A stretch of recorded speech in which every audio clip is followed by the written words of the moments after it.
Copy of Neely Fuller Jr.'s original counter-racist codebook. This special edition leather-bound treasure is an essential keepsake for those who value the work of Neely Fuller Jr. Each limited edition copy has been personally signed by Mr. Fuller and comes with a unique certificate of authenticity. There are only 20 precious copies of this scarce 1984 first printing, which comes in a rare coffee table size. This timeless masterpiece won't last long. And when they are gone, they are gone. To order your treasured copy of this collector's item, visit www.producejustice.com.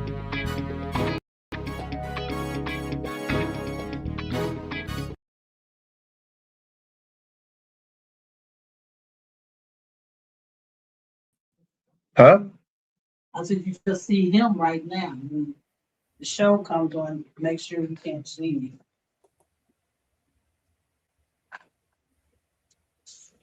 No, can't see you. Okay.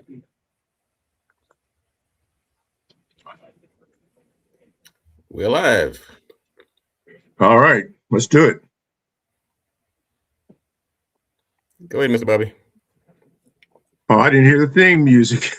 Okay. We're on All there. righty. You kind of threw me off there. Okay. Anyway, good morning, good afternoon, and good evening to all around the world, and welcome to Neely Fuller Jr.'s Counter Racist Code Show. I am one of the co-hosts. My name is Mr. Bobby, and with me for the 2026 new year is Professor Gate. So we have an interesting program scheduled for you today. And let me get the housekeeping order in play. You can support and promote the show by hitting the like button and the share button. Now, to watch the show live, this is live, go to YouTube at Produce Justice, Facebook and Instagram at Produce Justice Neely Fuller Jr. And you can also watch the show live at producejustice.com, which is probably the easiest way to watch the show. Now, a replay of the show is available immediately on all platforms. Yeah.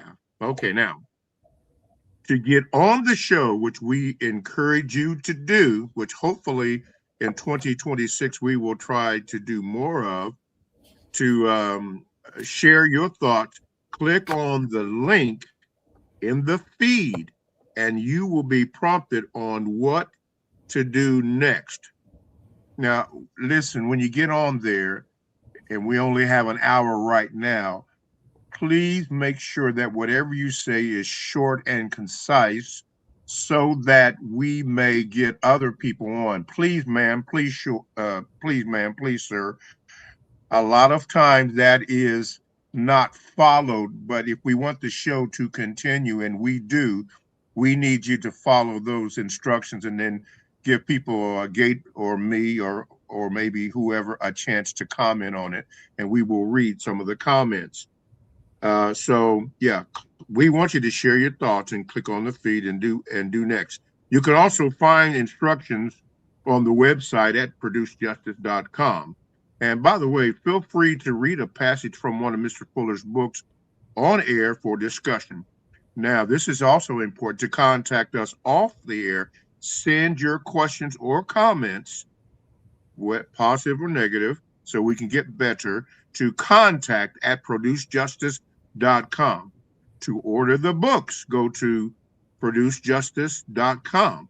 And also the limited edition coffee table size, leather-bound collection item version of the original 1984 code book is now available, which you can get by going to producejustice.com. And I understand that there are a few available. So if you want that book, and a lot of people have, matter of fact, I was told that some persons ordered two. That's good.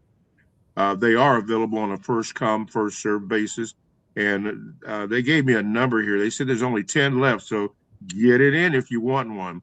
And when they're gone, they're going to be gone. There's not going to be a reprint of those. Okay. With that being said, let's kick off the show and welcome to the January the 6th, 2026 edition. We all know what happened on January the 6th. What is that, 2021? Yeah, we know what happened. All right. Anyway, I'm going to turn it over to Gate. Gate, good morning. How are you? Good morning, Mr. Bobby, and welcome to the show. Welcome to 2026. I'm glad to be here. I'm still learning. Went through the entire 2025, all of the years prior to that, and I'm still learning. Tell you one thing, we have to acknowledge that we are here. We made it to 2025. We are still here. But one thing that's also here with us is this race problem, this racism. And so that our mission has not changed much from last year to this year. People have been making resolutions for 2025. And I would say if you're looking for something to resolve, something to focus on, to make your goal and ambition for 2026 is, let's go back to something that we've been working on for quite a while, and that is to dismantle the system of racism and replace it with a system of justice. Now, everything else is just the details in between, but that's a pretty modest goal. We're not asking to take over the world. We're not asking to be treated any better than anybody else. We're not asking for anything free or handouts. Only thing we've been asking for on this show, and Mr. Fuller, I can speak for him in that regard, is to instill a system of justice. It was spoken about in the Constitution. People have promised this justice. It's been superficial. People have been talking loud and saying nothing. So what we have to do is to continue to press forward. Dismantle the system of racism and replace it with a system of justice. So today we're going to talk about, this is a two-part series. We're going to talk about some of the things we covered in 2025. Many of you are tuning in for the first time. Some of you missed quite a few of the shows.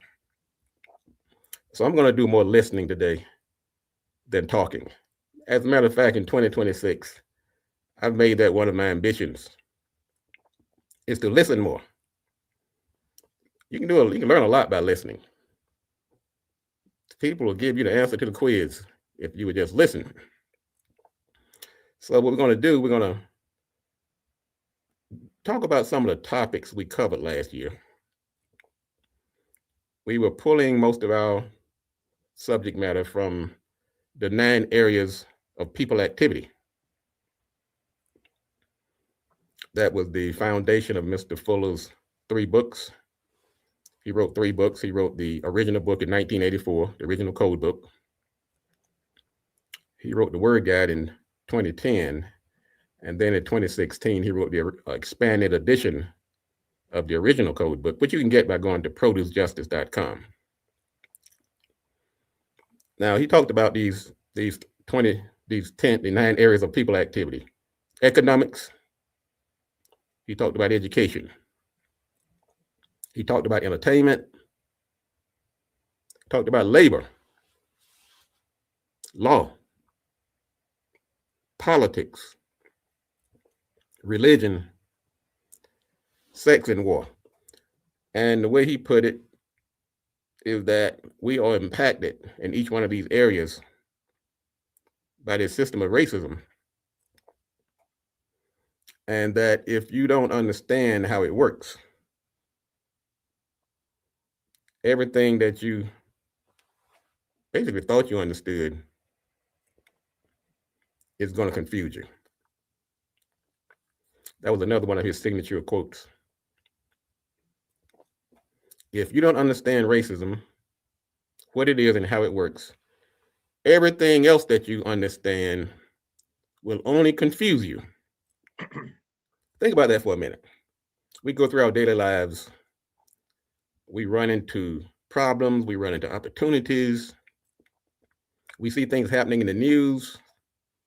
We see the country, bombing other countries. We see militarization in our cities. We see the dismantling of hard-fought gains in forms of civil rights. And you ask yourself, what is going on? I don't understand. Well, whenever you run into that problem, whenever that happens to you, just let that quote circulate. If you don't understand it, then everything is going to confuse you if you don't understand racism. So we're going to talk about, yes, and then like Mr. Bobby said, January 6th, that's a day that's really revealed the hypocrisy of this system. It's a reminder that violence, disorder, irrational behavior, these aren't accidents. These are part of the system. So we're going to look back and we're going to hear Mr. Fuller's words. Now, he wrote the books, but he started this show. He was on Talktainment for a minute. He was on Blog Talk for 5 years. Mr. Bobby was his co-host. I was the engineer. And Mr. Fuller, besides writing these books, he spoke on these topics. We were so fortunate to have him for 95 years. He left us on February 1st, a year ago. So that's why we're going to kind of we're going to take this month, look back on 2025, and lead us up to the year and the date that he left us. So just let's get some of Mr. Fuller's words on some of his signature quotes and some of the guidance he left us as we're looking for solutions and direction as we go into 2026. We'll start out with this quote. What is justice? Guaranteeing that no person is mistreated.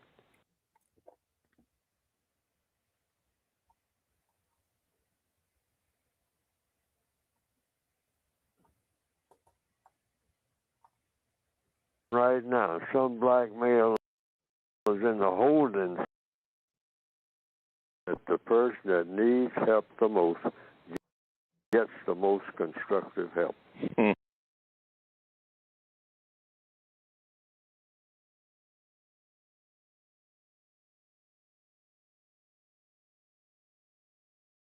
Justice. Guaranteeing that no person is mistreated and guaranteeing that the person that needs help the most gets the most constructive help.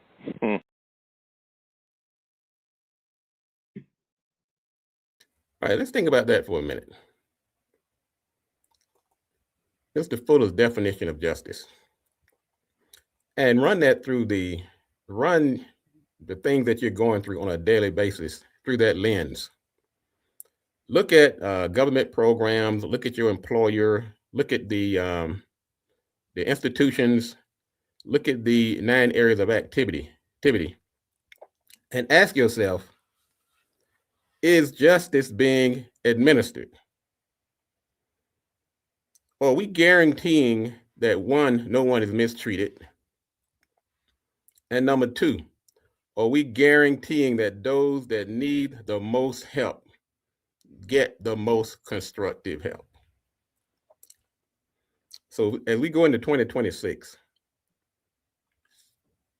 ask yourself, are the things that you're doing, or the things that you're witnessing, or the people you're voting for, or the people you're following, or the institutions that you're supporting, are they supporting justice?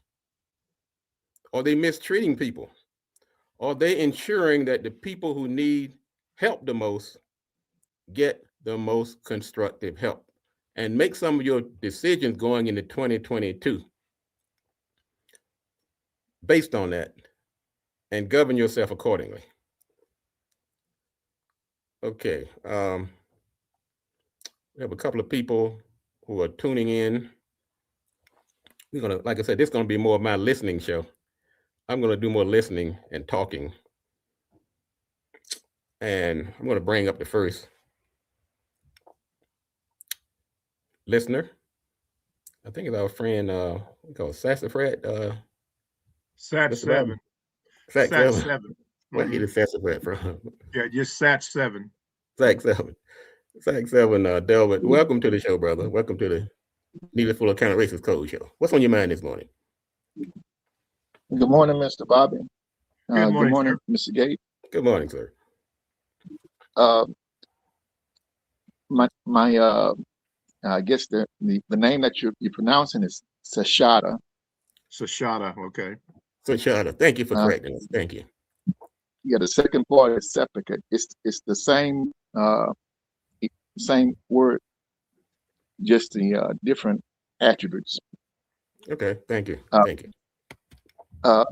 I called into the show and talked to Mr. Fuller on several occasions, and my most memorable occasion is talking about Sheila Jackson Lee's Laws Act, that the leading law act against white supremacy that was turned down by the U.S. Congress prior to Miss Jackson passing, and I was very enlightened by what Mr. Fuller had said about it wasn't her fault that her act didn't pass, but it's up to us to keep pushing it. That's right. That's right. And that's what I'm pushing going forward, is that we get off the sidelines. We have these shows, we have the books, but that's not going to move the needle until we do some action. Whether it's Sheila Jackson Lee, whether it's the preacher in the pulpit, whether it's the nonprofits, whether it's the politicians, these they move to get justice. You have to act. Justice promoting is not a passive sideline issue. So what we do when we come on here every Tuesday, we try to lay down the groundwork. We put in our takes, but today we're going to talk about exactly what Mr. Fuller has said on some of these topics. So hang on there, Sashada. We're going to keep moving along. Feel free to jump in on some of the topics we discussed today. Now I'm looking at some of the comments in the room. Somebody made an interesting comment, said, who would Mr. Fuller more aligned with, associated with? That's a good question. Who would Mr. Fuller associate with more? Malcolm, Martin, Marcus, or me? I guess Marcus, even Marcus Garvey. This is a good point, because what Mr. Fuller has also said is that everyone who's pushing for justice, who's trying to dismantle this system of racism,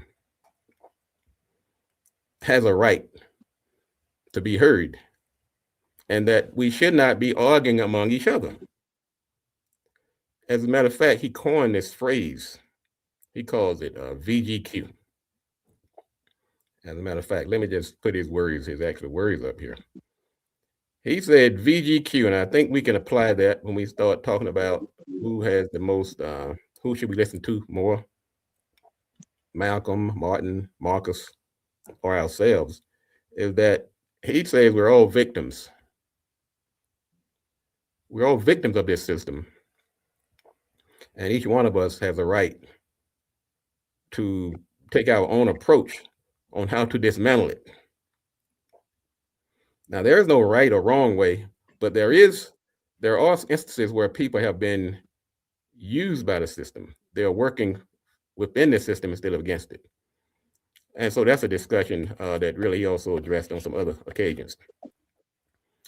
Thanks again for all the people who are tuning in, who got a lot of comments coming in. This is the first show of 2026. This is Neely Fuller's Counter Racist Code Show. And we're not here to replace Mr. Fuller. We're not here to usurp or debate what he says. Today, what we're going to do is put his words, his exact words out, and let us make our own decisions. Now, one thing he talked about was, let me put up another one of his quotes. We just went through this season of the holidays. And he was not he did not endorse celebrations. Matter of fact, let's get his exact words on that. I'm going to remove the host because it seems to slow things down. And pardon the things are moving a little slow.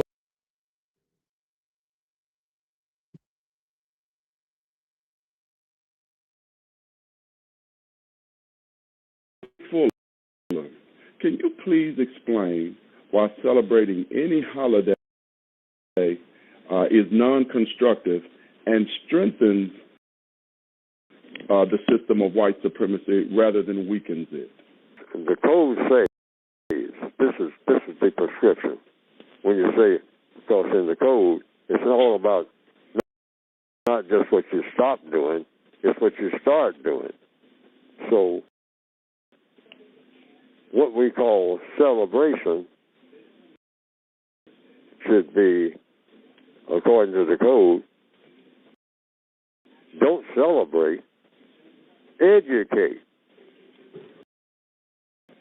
And like even Christmas is a time, we call it to celebrate the birth of Jesus.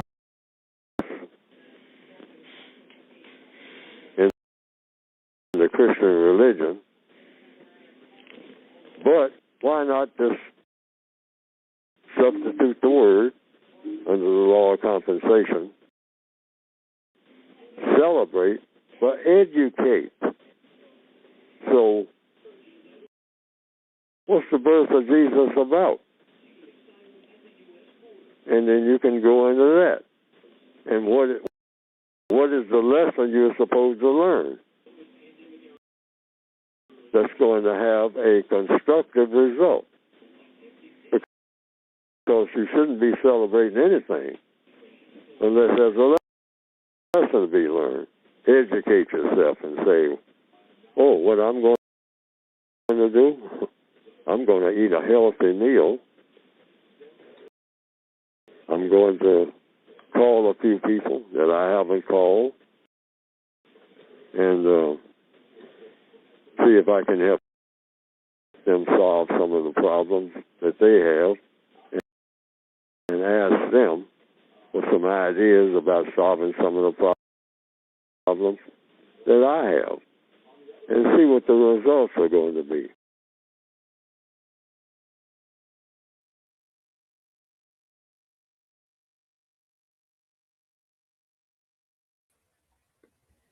Okay, Mr. Bobby, any comments?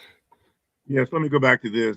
Somebody asked, who would Mr. Fuller be more aligned with, Malcolm or Marcus Garvey or whoever what was said?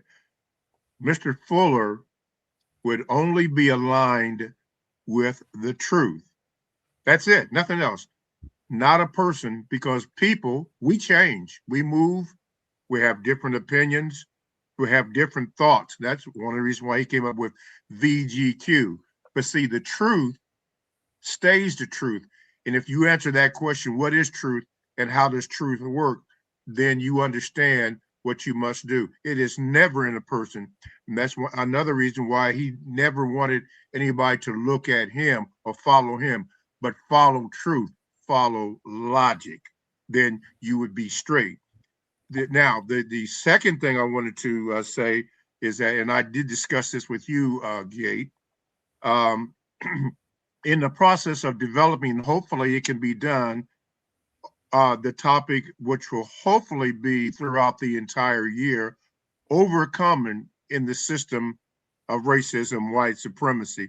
I've been trying to line up a few people to just speak on this platform for about 10 minutes, invite your questions and answers, yours as well as mine, Gate, You know that in the past I have brought up, like, for example, the Harlem Hellfighters or different people. A lot of them are deceased or have gone out of existence. But I thought of this year to have some people that were alive that could come on and talk in particular. And you know this person, Gay, maybe a 10-minute little interview with Kathy Hughes. A lot of people don't know her, some do, but how she overcame against the odds that were against her, being a Black woman, I believe from Omaha, Nebraska, into one of the nation's largest radio stations. What is it, Gay? Radio One, I Radio think it One, is. Yeah. Radio One, How, TV how, One. yes, how she overcame that, so that we would have living examples of how we can overcome in this system of racism, white supremacy. And the premise is taken from Revelation chapter 21, verse 7. He that overcometh shall inherit all things. And so that's what I'm trying to develop. Hopefully with Gate, we can get some people in here to have a 10-minute section or less about how they were able to overcome in the system of racism, white supremacy. Thank you, Mr. Bob. That's very good. And yes, I do know some of the people over Radio One, and I've met quite a few people over the year that would make good guests on the show. So yes, Mr. Bob, that is in the works for 2026 and beyond. We're going to broaden the show to bring in different perspectives. We've spent the last year pretty much introducing some people to Mr. Fuller, giving a more in-depth view on his opinions, some of the things he talked about, some of his signature quotes. And we're going to talk about, once again, the question that the listener put up very good about who would Mr. Fuller associate more with, Malcolm, Martin, or Marcus. Well, he did, like you said, Mr. Fuller, he was following the truth. And another thing he said, don't follow people, follow the logic. Let's get his quotes up here on that. Right. United Independent Code. You don't give up your.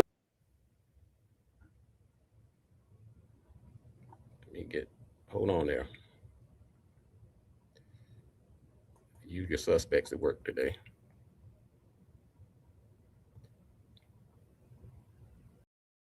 Your independence when it comes to evaluating any situation. You never go by what another Black person says, another fellow victim, another prisoner of war, of racism, or about racism. You don't go by what Neely says or nobody else. You go by what conclusions you come to, and nothing else. And those conclusions should come by through logic, counter-racist science. That's what you follow all the time. And I got to emphasize that again and again and again. Yes, sir. A lot of people on this program call in on almost every program, the Carl Nelson Show and all that, on WL, which I'm on every now and then. And they say, well, Mr. Fuller, what are we going to do when you are not available or when you are dead? And I keep saying the United Independent System is about you being united as a person, not with Fuller. No, you don't unite with Fuller. What does that mean, uniting with Fuller? Fuller's a fellow prisoner. He's not exempt from white supremacy. He's under the system of white supremacy. Why would you follow somebody who's under white supremacy? That's not logical. You follow logic. That's what takes you out from under white supremacy. Logic came with the universe, cause and effect. You do certain things and you don't do certain things. That's what you call a code. A code is logical. It has nothing to do with who does it. Whoever does the logical thing is going to be a winner. It's going to solve problems. That's what black people have to tap into and stop being fascinated by people. Fuller makes mistakes. If you follow in Fuller, you're going to make the same mistakes that Fuller makes. This is one of the hardest things for black people to understand. Don't you follow anybody anywhere. Jim Jones or anywhere else. I don't care how it looks on the surface. Yes. Why? Because there's no such thing as a person that doesn't make a mistake. Get that cemented in your mind. There's no such thing as a person that doesn't make a mistake. So when you follow a person that makes mistakes, you're going to make mistakes. That's a guarantee. So black people worldwide need to get out of that immediately, as of this minute. It's called.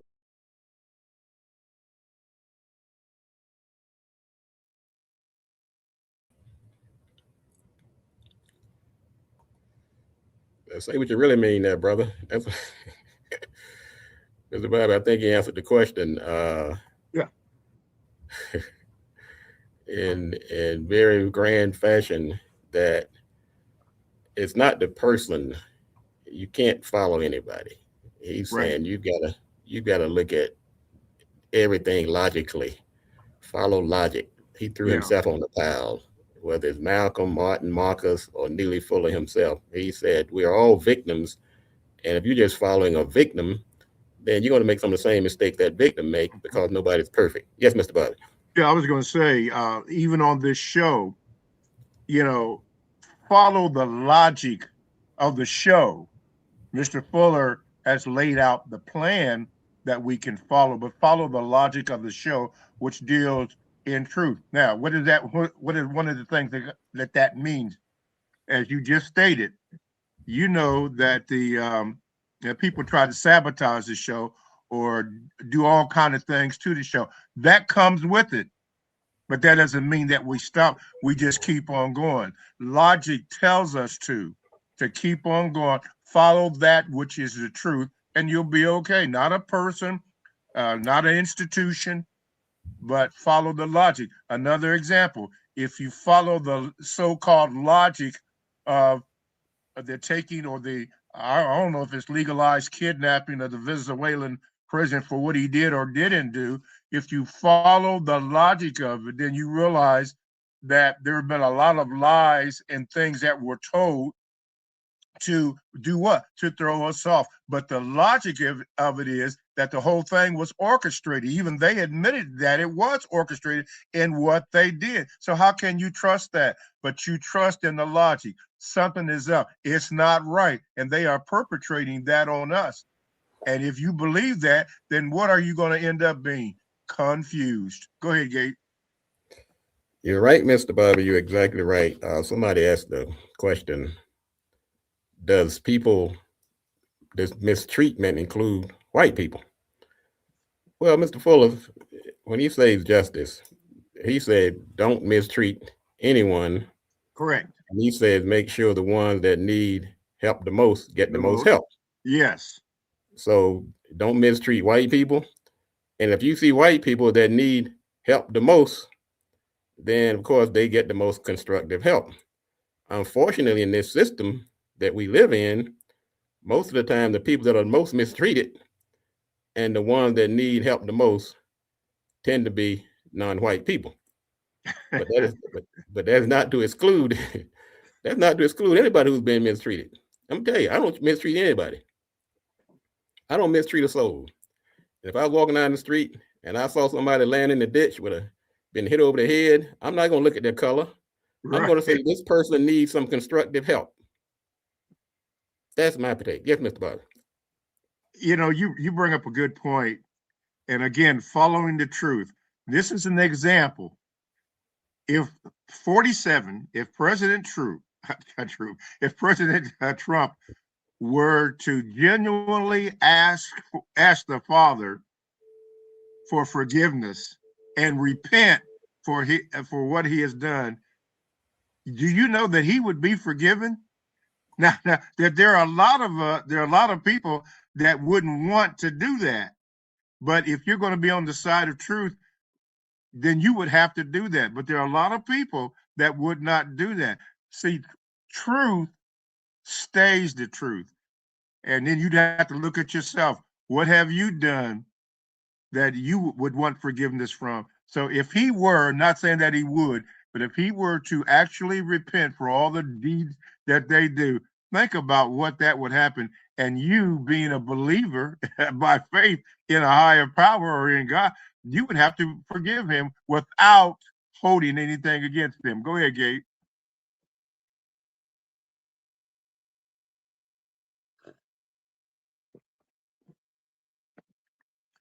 Can't hear you on this end.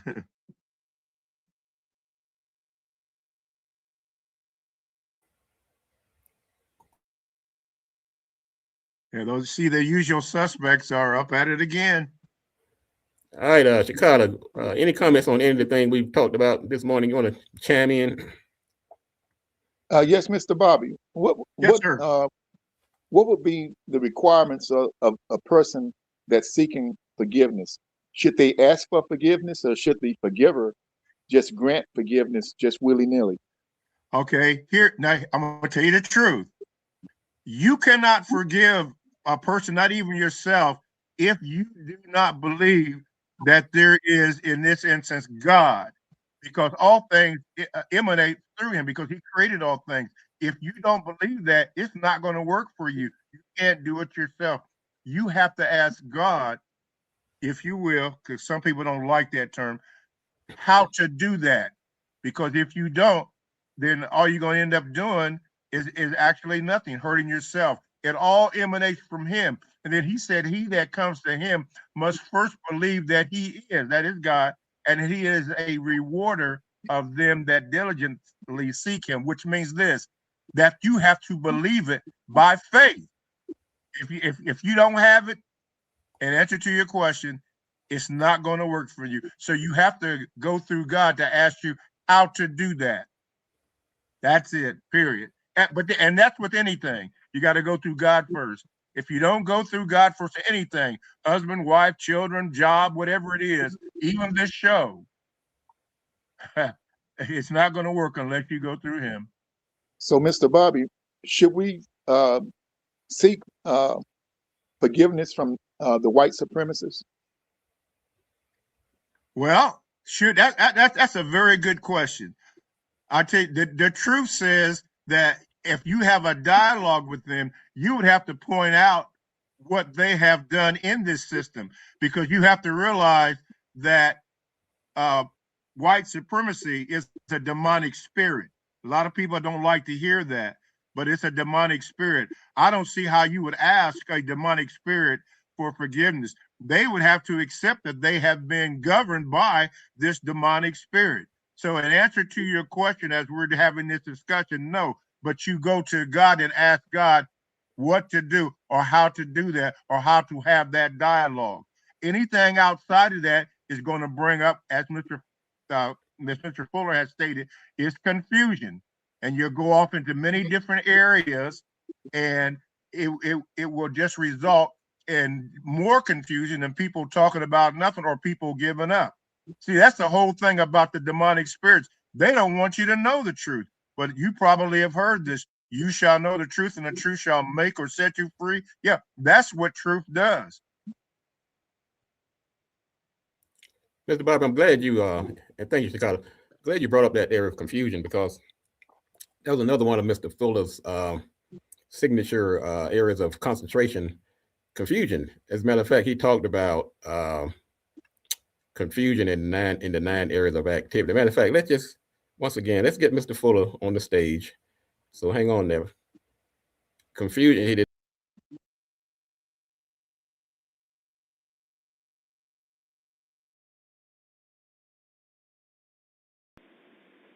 The racists thrive off of what? Confusion. In all 9 areas of activity. The white supremacists look at the economic situation of the whole world, because that's how they think. They always think on a world scale. And they say, well, what's the economic situation with black people and white people at this very moment? Confusion. In education, I'm going to take control of that. Education is all about time and energy. It's all about economics. Everything is connected. How black people entertain themselves, then labor, law, how black people, where they work, how much work they do, what they're going to get paid for the work. Get in charge of that too. Law. If they come to court for anything, go through a whole lot of motions and then always have it come out that they lost more than they gained in what you call a court. Confusion. I mean, and then in all other areas of activity, after all, politics, how they vote, what they vote for, what they get for by voting, confusion. Religion, get control of that. They begin to think about the hereafter and who controls everything and all like that. And we let them know directly, indirectly. Well, there's a distant controller, but I am the upfront controller. So always listen to me. If you can't find me, ask somebody who knows where I am and then come looking for me. Bring your children too. All right, so I can tell them what to do, because none of you all know nothing when you're among yourselves, except how just moan and groan and talk about how things are, and then start fighting each other because you don't know what else to do.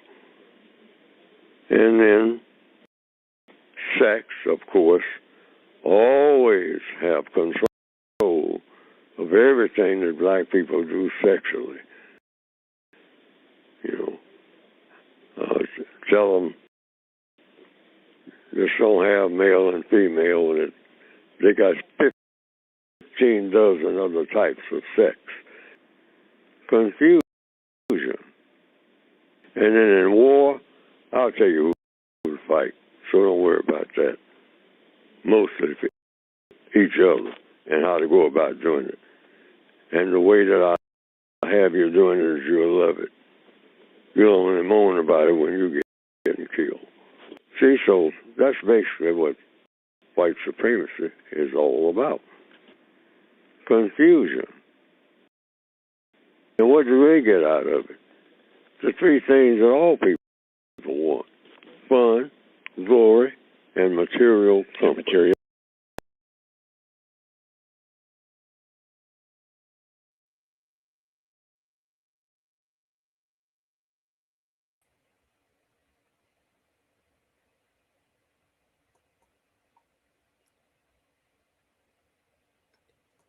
All right.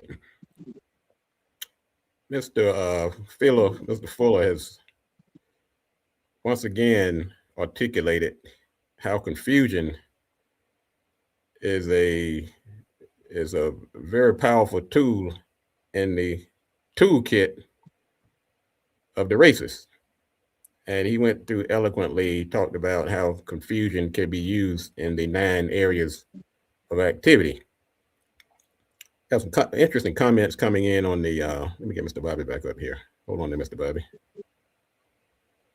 Hold on there. Hold on, brother.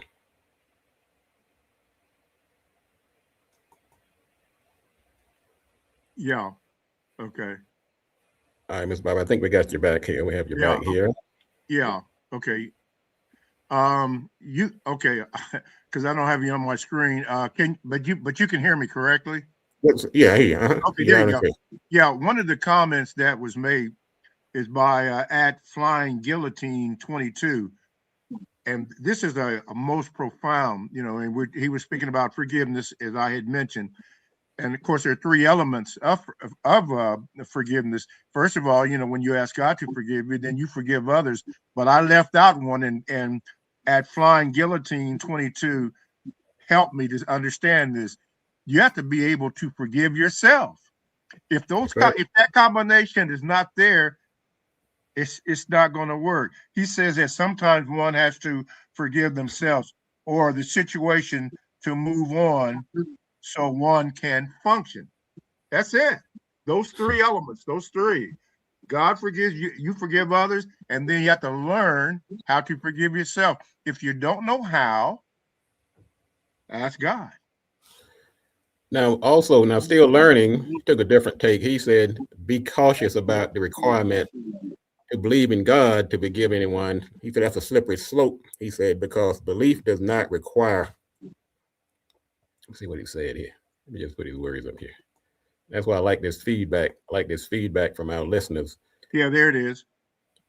He said, belief does not require nor expect the use of logic. In other words, he's saying be logical when you start talking about forgiveness and other things, and use logic. And of course, Mr. Fuller, as we've heard him speak so eloquently before, is to use logic, apply logic. And when it comes to forgiving and things like that, also, let's use logic. I'm going to bring up another one of our viewers, A from Spain, get his take on some of these topics.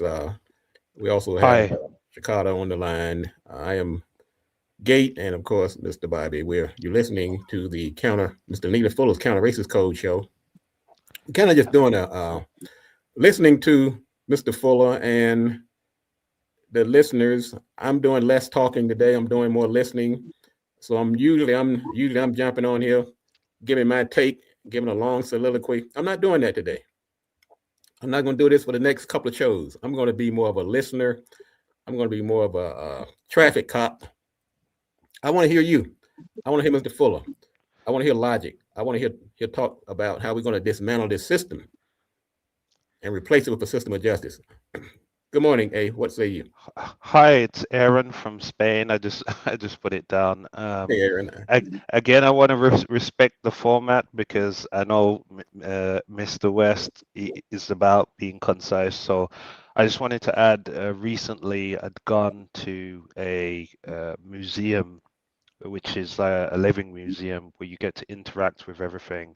And the reason why I'm bringing this up is because this is based in the West Midlands in England. And you can see the system of oppression that non-white people have been dealing with. It affects everyone. And I'm only going to put this down.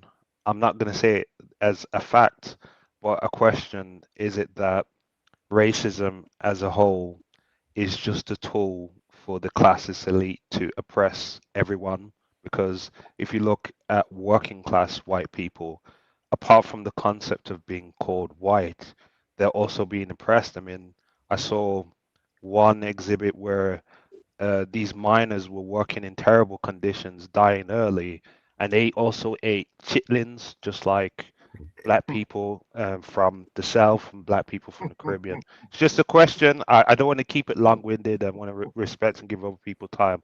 But my question is, in short, is racism just a tool for the elite to oppress everybody? Because without saying to someone, you're white, you're black, you're Chinese, we turn around and we have to look at the government, the church, the royal families, and so on. That's my point. Well, Aaron, that's very very profound. And I would say, I don't mind taking a stand on this. I would say absolutely. Yeah. Because when you look back through the annals of civil rights struggle and the challenges, let's look at the final days of Dr. Martin Luther King. Whether you agree with him or disagree with him, there was no debate about it, that when his when he finally was taken out of here, is when he started to bring the classes together. He was organizing a Poor People's March uh, during his final days, and so he understood the challenge. He knew this was not just a race struggle, but it was a class struggle. And so what we learn in politics, and this comes, I'm going back to my political underpinning background, is that we have these we call these distractions.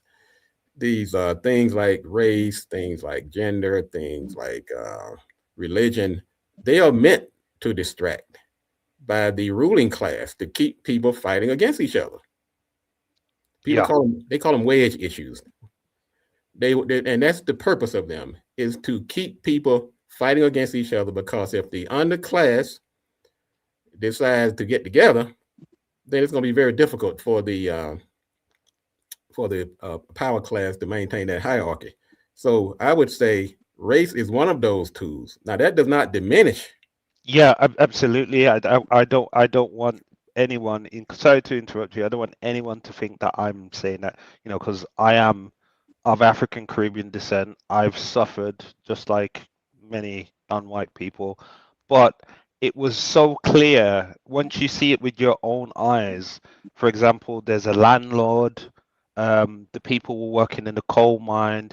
They were working for 12 hours straight. They didn't have much food. Meanwhile, the elite were benefiting off everything.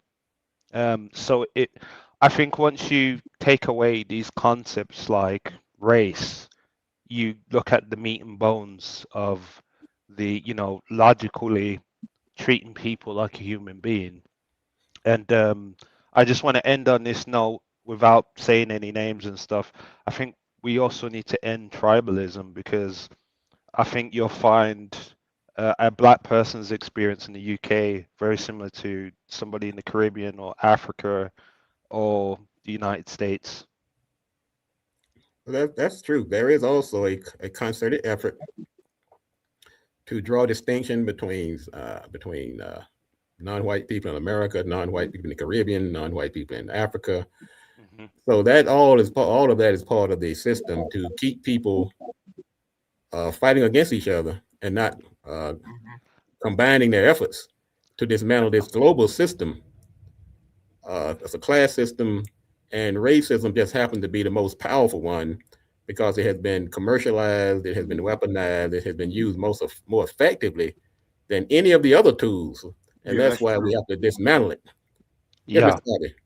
Thank you, Aaron. Um, thank you. yeah, yeah, thank you. I was going to say that Reverend William Barber II has taken up what was mentioned about Dr. Martin Luther King on the Poor People's March heat today. Reverend William Barber, I think he's out of North Carolina. But what I wanted to do was to get, hopefully I can get it right. Say, shout out 7, your opinion on what has been discussed as far as today is concerned.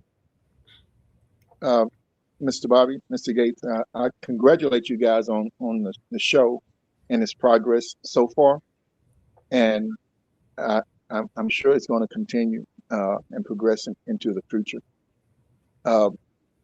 As much for racism or white supremacy being a tool, I think Mr.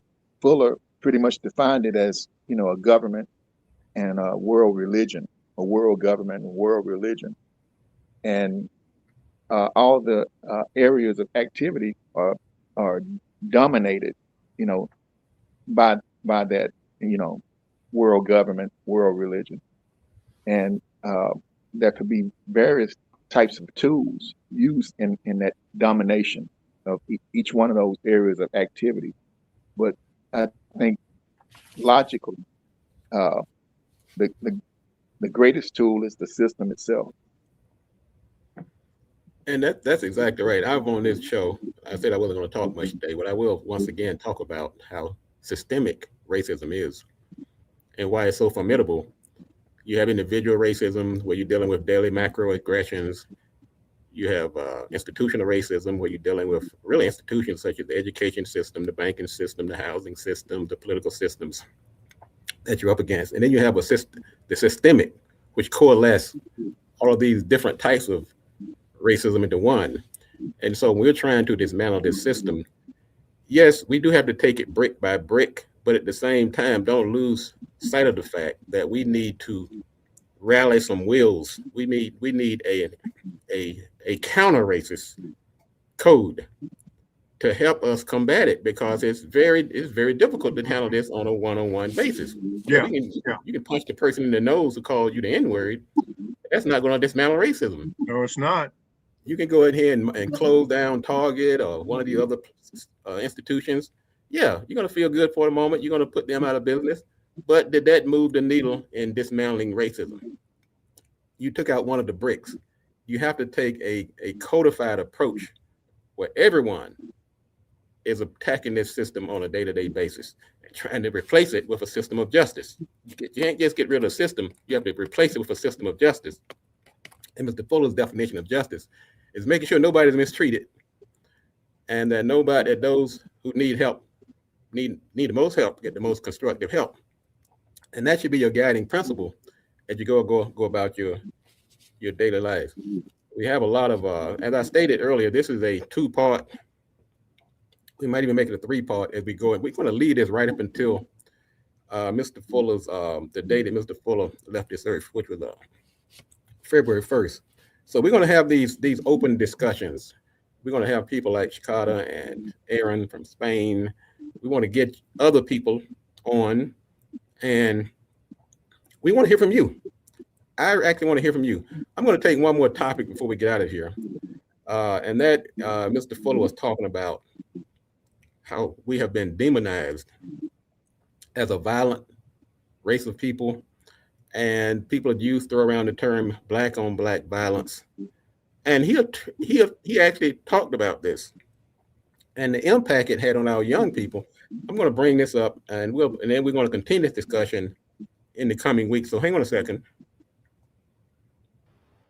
So young black people who lash out at each other because they are fearful of who else they going to lash out at. They're going to run around, telling white people, that you can't tell me what to do. They don't see none of the elders doing that, those that survive. So they ain't doing it. But they find that they can kill each other and don't nobody care. So that's what they do. Young black males, that's their biggest sport, killing each other. They kind of settle down as they get older, if they get older. But the older black males, many of them were doing that killing and gotten away with it. Why?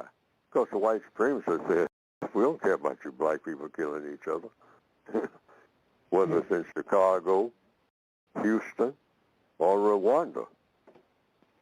Over 800,000 people, black people, in just a few weeks, 800,000, hacked each other to death in Rwanda in the 1994, I think. 1994. That's just around the corner. That's a few years ago. That wasn't 300 years ago.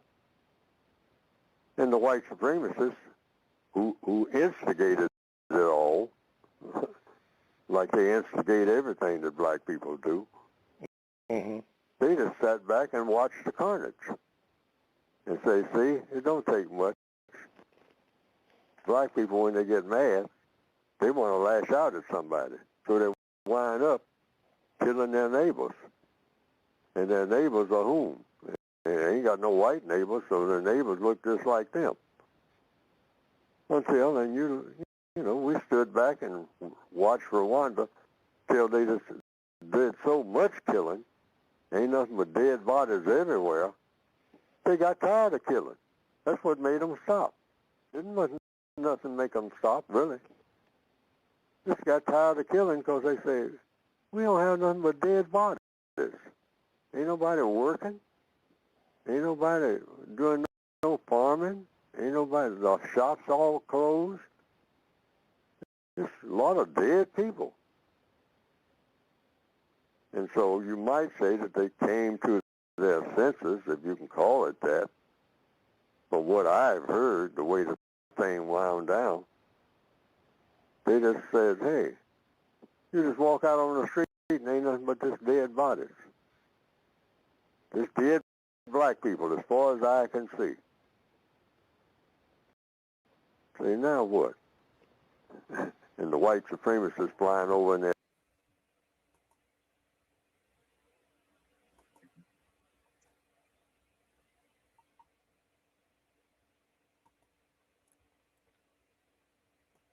Now, there was a reason I played that clip. As Mr. Fuller talked about black people killing each other. Now, of course, this is orchestrated like most things in this system of racism. But this is what happens when you let confusion, hypocrisy go unchecked. It is not just somebody denying you the right to sit at the counter or to live in a certain neighborhood or to have a certain job. When it goes unchecked and the confusion reigns unabated, people get angry, they lash out, and when they lash out, like Mr. Fuller says, they lash out at the people around them. And this is not a non-white problem. This is an everybody problem. It just so happens that black people seem to be the most frustrated. They're the ones that is the object of much of this confusion and hypocrisy. So they're going to do more of it. So as we go into 2026, look at what can possibly happen when you don't check this racism and you don't replace it with a system of justice. It could have deadly consequences. And so what we're going to do is continue to apply logic. We're going to act in code. We're going to be codified. We're not going to be violent. We're not going to turn on each other or anybody for that matter. Mr. Bobby. Yeah, three things real quickly.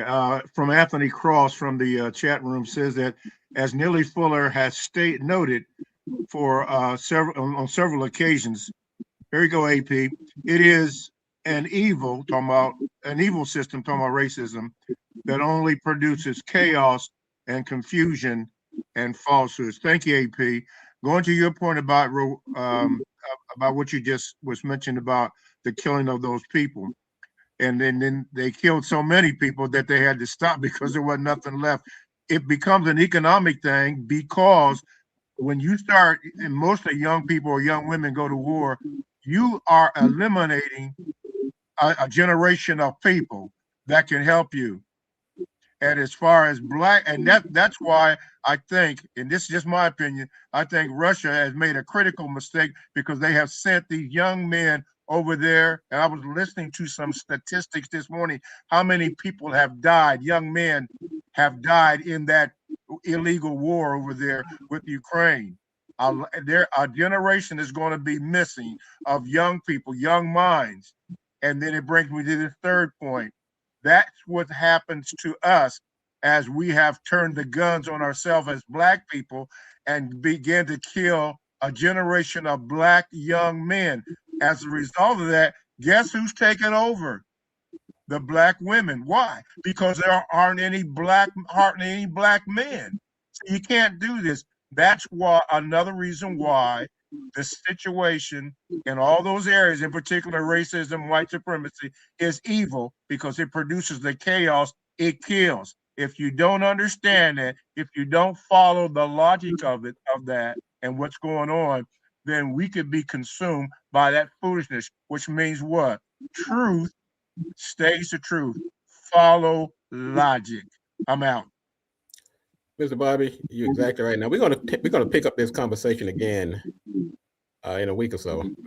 We're gonna talk about. Let me tell you some of the things we're gonna talk about coming down the road. We're gonna talk about black women, how Mr. Fuller felt that we should protect them at all costs. We're gonna talk about some of the other areas of activity. We're gonna talk about hypocrisy. We're gonna talk about education. We're gonna talk about entertainment. We're going to talk about politics. And we're going to talk about some of these issues that we brought up in 2025 that we're going to continue the conversation. We're going to do a segue into 2026. So join us on the next show where we're going to bring some more of Mr. Fuller's words. And we want to bring in people like yourself. I want to thank our special guest today, Shakata and Aaron. I'm going to actually give you guys a final word before we get out of here. Go ahead, Aaron. I would thank you for giving me the floor. I would like to say for everybody moving forward in 2026, do not be distracted. Do not engage in non-constructive behavior. There's a lot of individuals who are using Mr. Fuller's work and getting you to focus on things that are not going to help yourself or your community. So, you know, we've got the book. We also have our own logic and focus on that. Don't get distracted. Thank you. Thank you, Aaron. You got it. Go ahead, brother. Thank you, Mr. Gates. You can just say Delbert. Okay, Delbert. All right. A lot easier to remember in this way. Thank you. But I would also like for you to include a segment on the 10 basic stops, because if we get the code, we got to stay on code, use the code, and for us to live in harmony, I think that's essential. 10 basic stops. That's exactly right. I'm making notes because, like I said, we're gonna wrap up 2025 by going back on some of the things that we touched on in 20. We're gonna wrap by that we touched on last year, and that was one of them. So I'll make sure that we include that, because that's very profound and very enlightening for anybody who hasn't heard them, and those who've heard it and know about it need to hear about it again. And for anybody who's uncertain about some of the where we're getting all this content and information from, it's from Mr. Fuller's 3 books. And keep one eye on your browser and your phone for producejustice.com. We have some exciting things coming down the pike in 2026. We have some interviews with Mr. Fuller and Dr. Francis Cress Welsling. We have some original video. We have more content, more products. We have right now the collector's item has been selling very briskly. We've sold over half of them. So we have a few more of those left. We have a hardback book coming out.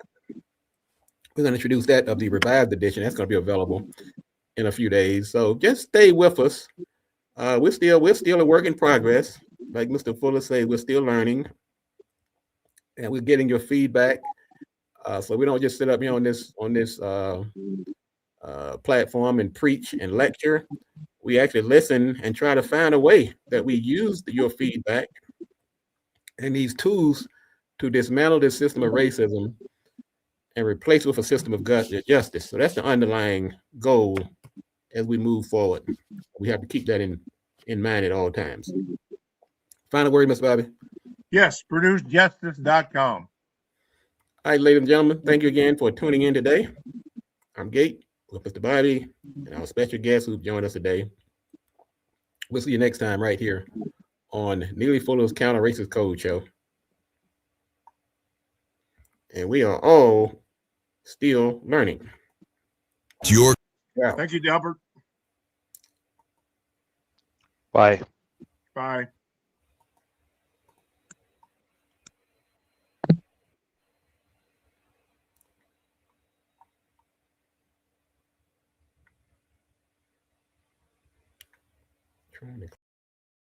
Copy of Neely Fuller Jr.'s original counter-racist.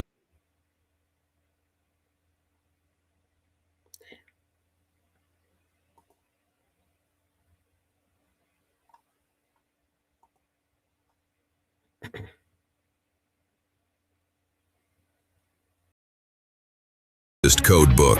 This special edition leather-bound treasure is an essential keepsake for those who value the work of Neely Fuller Jr. Each limited edition copy has been personally signed by Mr. Fuller and comes with a unique certificate of authenticity. There are only 20 precious copies of this scarce 1984 first printing, which comes in a rare coffee table size. This timeless masterpiece won't last long, and when they are gone, they are gone. To order your treasured copy of this collector's item, visit www.producejustice.com.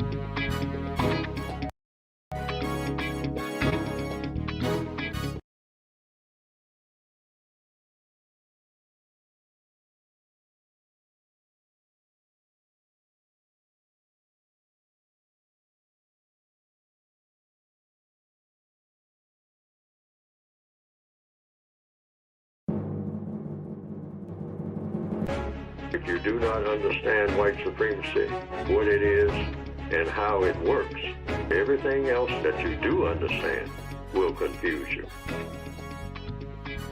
In all of these 9 areas of activity, economics, education, entertainment, labor, law, politics, religion, sex, and war.